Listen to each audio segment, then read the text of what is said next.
Хәерле иртә, Россия 1 телеканалында Татарстан яңалыклары туры эфир студиясендә Идел Кыямов. Безнең бүгенге чыгарылышта. Әтиләр үз артларыннан ертә. Актаныш районында Әтиләр советы эшен җанландырды. Мин әтине өйрәтәм. Татарстан радиосының татар теленә багышланган радио сериалы иң популяр тапшыруга әйләнде. Туган җиргә мәдхия. Мөслимдә яшәп иҗат итүче халык язучысы Фуат Садриевка 80 яшь.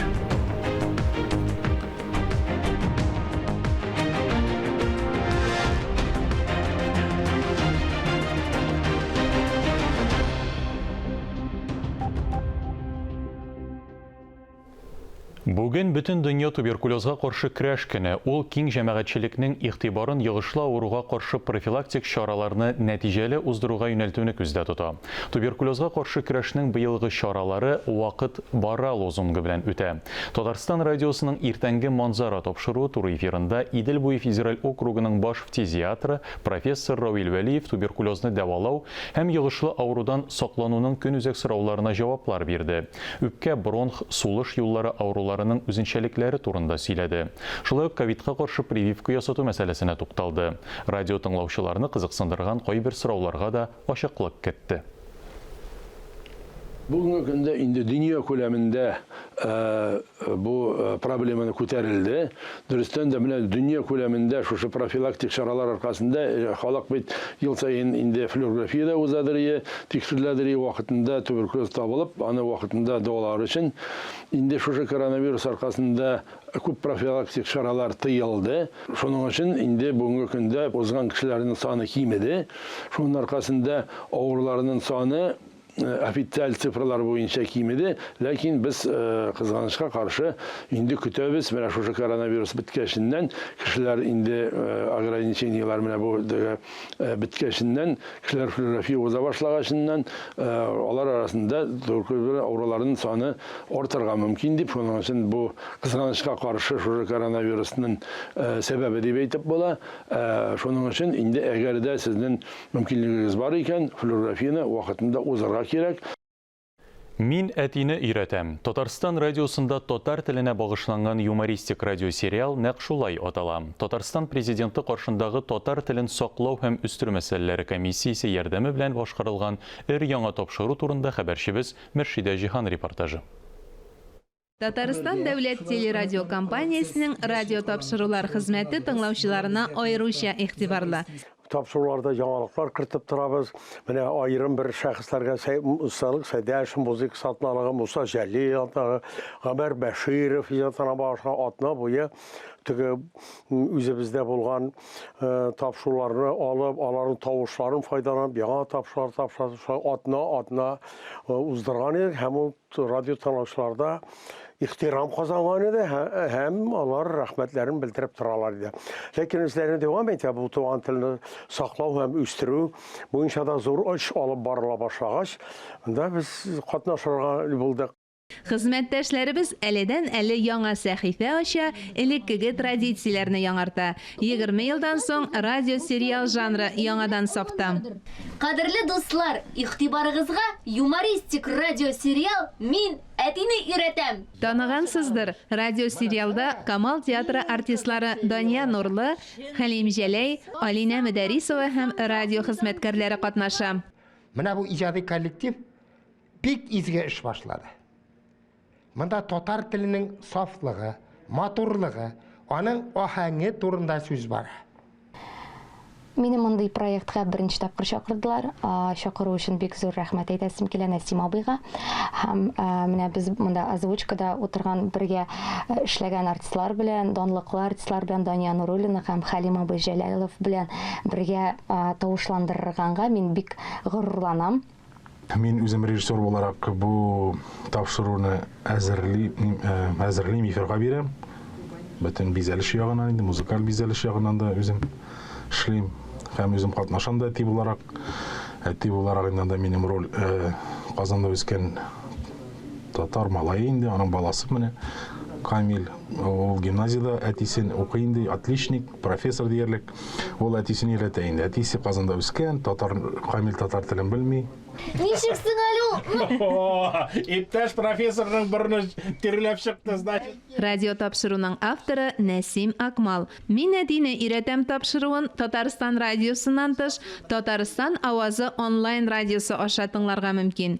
Беренче тапшырулардан соң ук тыңлаучылардан кайтаваз да килә башлады. Дәүләт телерадиокомпаниясының әтине татарча сөйләшергә өйрәтәм дигән бик матур безнең тапшырулар циклы ачылып китте. Бүген иртәгә менә миңа күрсәттеләр, аңа булган фикерләрен халкыбызның, милләттәшләребезнең меңләгән халык бик хуплый. Тапшыру әзерли башлаганда 24 серия планлаштырылган. Ләкин бүгеннән үк аның дәвамлы булуы фаразлана. Бер кайчан да акча кылы булмаганнар дигән.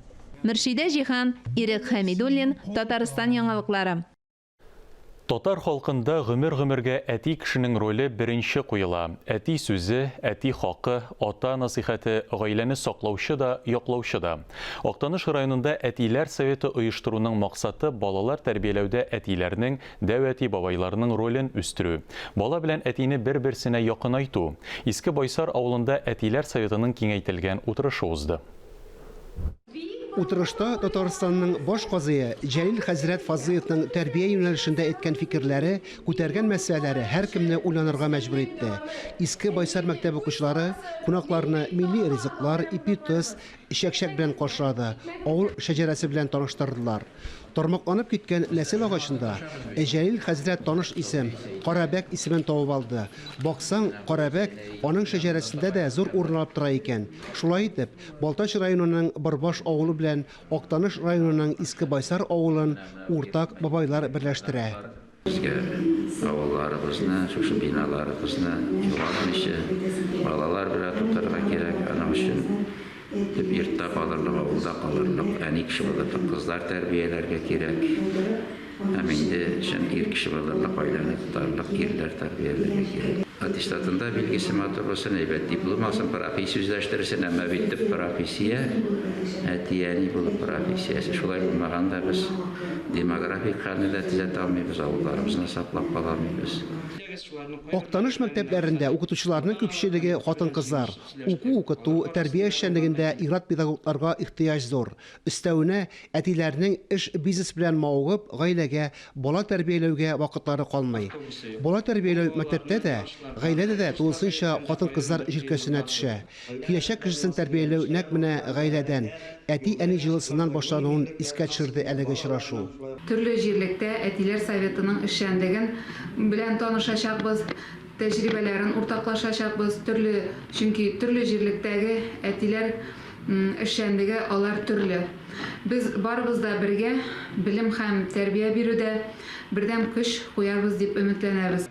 Иске Байсар мәктәбенең әтиләр советы рәисе Ришат Мөниров әтиләрнең үзара аңлашып, килешеп планны эш алып барулары турында сөйләде. Матур эшләр, күркәм гамәлләр фоторәсемнәрдә дә ачылык чагылды. Иске Байсар әтиләре авылдагы хоккей тартмачыгын бергәләп ясаганнар. Балаларны биргә өйрәтү өчен хореографны башка авылдан алып килүне оештырганнар. Әниләре кинәт вафат булган гаиләне дә игътибар үзәгенә алып, балаларга терәк булганнар. Тәрбиясендә бу көндә бик күп төрле проблемалар инде. Менә шул телдән башлана, әти-әнинең хакын сакламау, үз иленә карата, авылына карата, авылдашларына, күршеләренә карата булган хакларын сакламау. Бик күп төрле менә проблемалар. Җәлил хәзрәт Фазыев Шуракай авылында көндез мәктәп укучылары әкишен авыл халкы белән дә очрашты. Соңгы елларда пандемия сәбәпле Актанышта әтиләр советының эшчәнлеге сүлпәнләнгән иде. Эшне кабат җайландырырга килештеләр. Киләчәктә әтиләр советы утырышы ай сайын оештырылачак.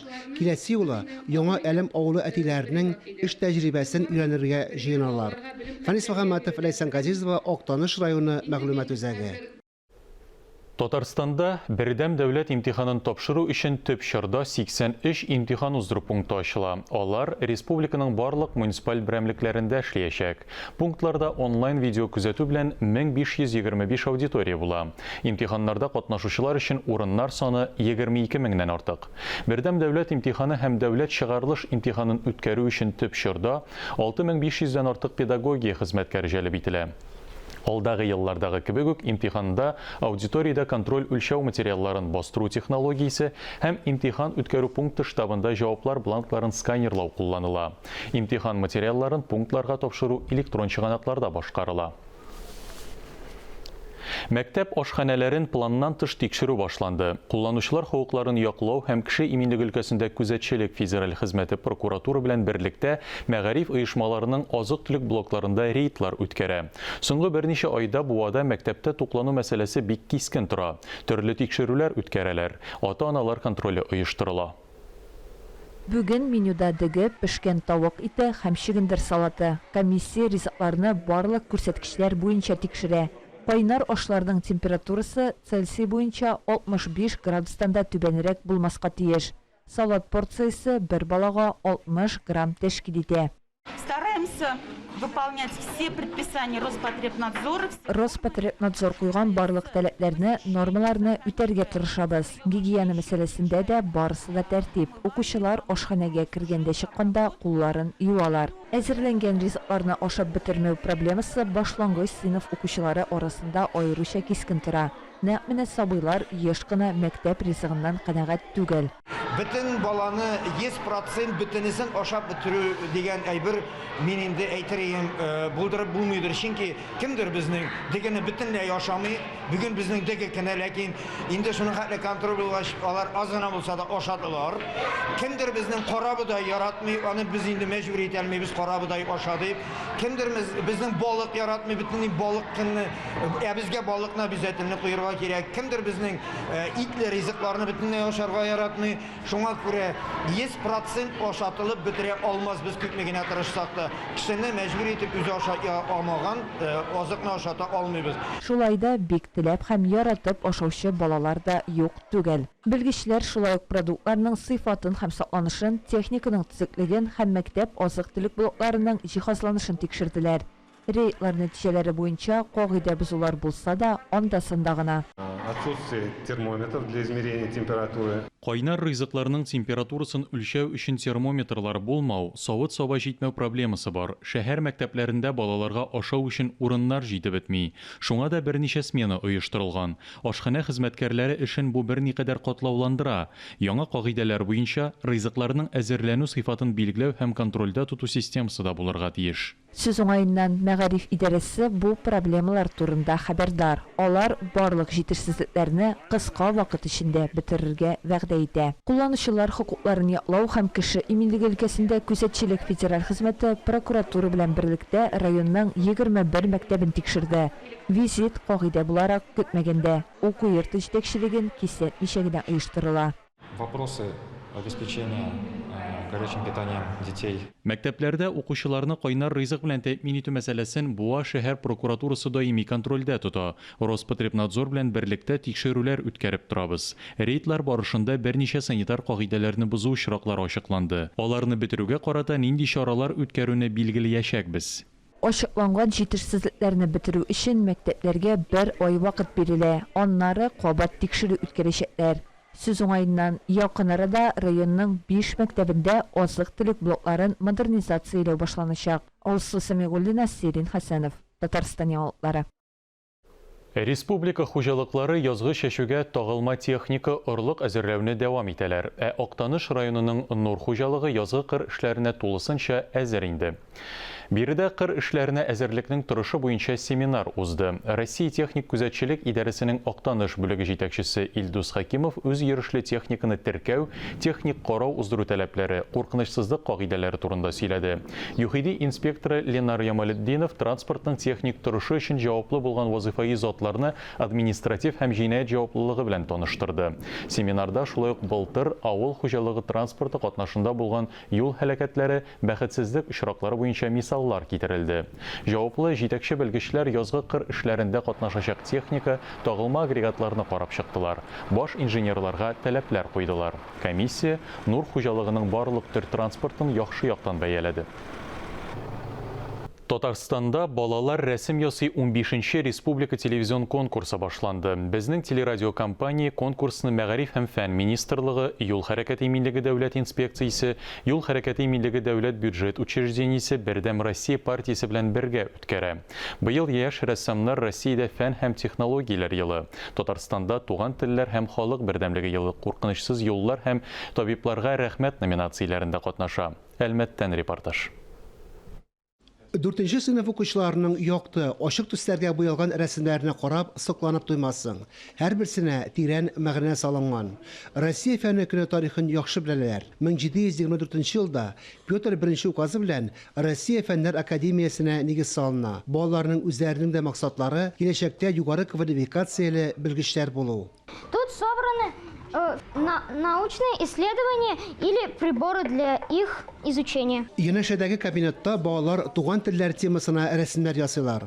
Халык әкиятләре үрнәкләрен кулланалар. Тагын бер күрше кабинетта юлларда иминлек темасын рәсемгә төшерәләр. Юл хәрәкәтенең яшь инспекторлары юлда йөрү кагыйдәләрен яхшы үзләштергән. Потому что надо соблюдать правила дорожного движения, нужно знать все знаки, чтобы легче было. Bir yıl элек коронавирус йогышы таралу куркынычы сәбәпле мәктәпләргә йөреп укуда туктатылган иде. Балалар телевизордан, социаль эшләрләрдән, кызыл зонада кешеләр гомере өчен көрәшкән табибларның авыр хезмәтен күрде. Табибларның тынгысыз эшен дә рәсемнәрендә күрсәтергә уйлаганнар. İcadi yarış başlandığın әле. Республика шәһәр һәм авыл мәктәпләренең башлангыч сыйныф укучылары рәсемнәр ясауда осталыкларын күрсәтергә әзер. Май ахырында конкурсның муниципаль этабына йомгак ясала. Җиңүчеләрнең исемнәрен Казанда 12 июньдә Россия көнендә игълан итәргә җыеналар. Фанис Мөхәммәтов, Дмитрий Евторов, Ленар Хәбибуллин, Татарстан яңалыклары, Әлмәт. Татарстан Диния нәзарәтендә гөләмәләр һәм казыйлар шурасының киңәйтелгән утырышында Рамазан ае башлану, тәмамлану вакыты тәравих намазында укыла торган рәкъәгатьләр санын, фидия һәм фитр садакалары күләме билгеләнде.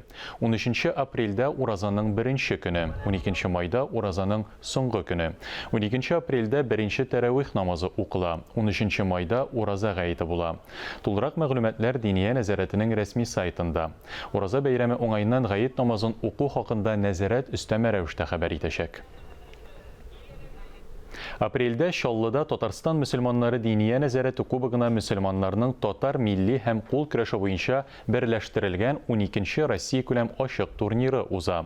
Нәзарәт кубогына ел саен үткәрелә торган бу турнир сәламәт яшәү рәвеше алып баручы мөселман спортчыларын берләштерү максатын куя. Һәр авырлык категориясендә җиңүчеләр дипломнар һәм кыйммәтле призлар белән бүләкләнә. Җиңүче командага нәзарәт кубогы тапшырыла. Иң кыйммәтле бүләк хаҗга юлламага беренче урынны яулаучылар арасында җирәбәдә отышыга биреләчәк. Көрәшкә 18 яшы тулган, сәламәт, намаз уку кагыйдәләре буенча тест узган мөселманнар кертелә. Халык язучысы Габдулла Тукай исемендәге дәүләт бүләге иясе Фуат Садриевка шушы көннәрдә 80 яшь тулды. Шул уңайдан Мөслим районында язучылар, укытучылар һәм җирле хакимият катнашында әдәби очрашу үткәрелде. Тулырак мәгълүмат киләсе язмада. 2 көн үтүгә китапханада сезнең китапларны алып бетергәннәр. Халыкты. Таң җиле романы белән әдәбиятка авыл җырчысы буларак килеп кергән Фуат ага Садриев мөхтәрәм яшьтә дә каләм тибрәтә. Гел хәрәкәттә. Яңа гына Казан утларына хикәямне бирдем. Сәхнә әсәрләре язарга да куәсем бар дип сөйләде очрашуда катнашучыларга. Дөрес, аның моңа кадәр дә 2 дистәдән артык драма әсәрләре сәхнәләштерелгән иде. Драматург булала, режиссер булса гына. Әллә нинди пьеслар ят, режиссер алып шуны эшкәрттереп, сиңа яңадан төзәттереп куймый икән. Фуат аганың киң кырлы иҗаты турында Татарстан язучылар берлеге рәисе Ркаил Зайдулла җитәкчелегендә килгән язучылар да сөйләде. Март айында безнең Фуат абыйның юбилее булды. Менә шушы матур юбилейлар уңаеннан һәм инде безнең быел инде туган телләр һәм халыклар дуслыгы елы уңаеннан без инде менә шушы юбилейларны иҗат кичәләрен үткәрергә дип үзебезгә менә шундый максат куйдык. Туган ягына дан җырлаучыга якташлары һәр вакыт хәер хаклы. Фуат ага Мөслим районының мактаулы гражданины. Бер урам аның исеме белән аталган. Мөршидә Җиһан, Ирек Хәмидуллин, Татарстан яңалыклары. Нәүрүз бәйрәме табигатьне нурга төреп, кешеләр күңелен балкытып, җиргә язны алып килде. Язның күркәм бәйрәме вакытында Казанда Нәүрүз гүзәлендә ачыкладылар. Тулырак киләсе репортажда. Uzun salkın kış aylarının azağında Növrüz kile degen sözler жылылыкка, яктылыкка сусаган күңелләргә ниндидер ышаныч өсти кебек. Әйе, яз якынлаша, кояш туры карый һәм җылысын да жәлләмичә сибә башлый. Бераз тарихка күз салсак, Нәүрүз борынгы әби-бабаларыбыз үткәргән язны каршылау бәйрәме ул. Мәгълүм булганча 18 гасырга кадәр татар халкы яңа елны март айының 21-дә көн белән төн тигезләшкән вакытта каршы алган. Бу көн Иран календаре нигезендә Нәүрүз дип аталган. Нәүрүз сүзе фарсы таҗик телендә яңа көн дигән мәгънәне аңлата. Нәү яңа, рүз көн дип тәрҗемә ителә. Бу көнне яшьләр, шәкертләр, балалар өйдән өйгә кереп, бәйет, шигырь әйткәннәр. Йорт хуҗасына исәнлек, саулык, иминлек, байлык, бәхет, уңышлар теләгәннәр. Шулай йөреп, алар кешеләрнең күңелләрен күтәргәннәр. Асылда салкын кышлар бетеп килүгә шатланганнар, язны каршылаганнар.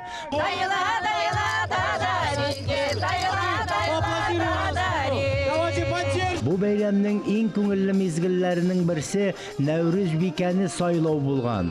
Бу кыз иң гүзәл, иң шибәр, бар яктан да уңган булган булырга тиеш. Алар үзләрен тапкырлыкта, уңганлыкта сынаганнар.